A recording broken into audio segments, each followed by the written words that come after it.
அறிவாலயத்தை உலுக்கிய ஆய்வுக்குழு. சேகர் பாபு மீது அடுக்கப்பட்ட குற்றச்சாட்டுகள். டென்ஷனில் ஸ்டாலின். இது பற்றி ஜெம் தொலைக்காட்சி வழங்கும் சிறப்பு செய்தி தொகுப்பை தற்பொழுது பார்க்கலாம்.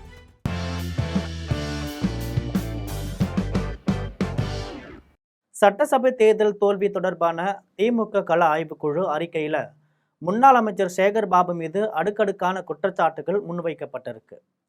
அறநிலையத்துறை கோயில் அறங்காவலர் குழு நியமன பொறுப்புகளில் அதிமுகவிலிருந்து திமுகவுக்கு வந்தவர்களுக்கும் தனக்கு வேண்டியவர்களுக்கு மட்டுமே பொறுப்பு வழங்கியதாக தெரிவிக்கப்பட்டிருக்கு.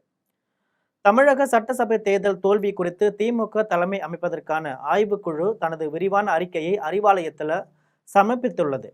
இந்த அறிக்கையில சென்னை மண்டலத்தின் முக்கிய புள்ளியும் முன்னாள் இந்து சமய அறநிலையத்துறை அமைச்சருமான சேகர் பாபு மீது அடுக்கடுக்கான குற்றச்சாட்டுகள் முன்வைக்கப்பட்டிருப்பது திமுக வட்டாரங்கள்ல பெரும் புயலை கிளப்பியிருக்கு.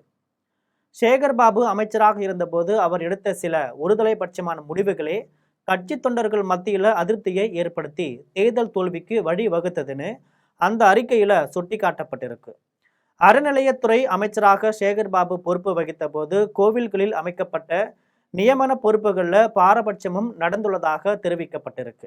அது மட்டும் இல்லாமல் பல ஆண்டுகளாக கட்சிக்காக உழைத்த பாரம்பரியமிக்க திமுக உடன்பிறப்புகளுக்கு கோவில் அறங்காவலர் குழுக்களில் உரிய முக்கியத்துவம் பதவிகளும் வழங்கப்படலை என்று, மாறாக அதிமுகவிலிருந்து விலகி சமீபத்தில் திமுகவில் இணைந்தவர்களுக்கும் தனக்கு வேண்டியவர்களுக்கு மட்டுமே மிக முக்கிய பொறுப்புகளை வாரி வழங்கியதாக தெரிவிக்கப்பட்டிருக்கு.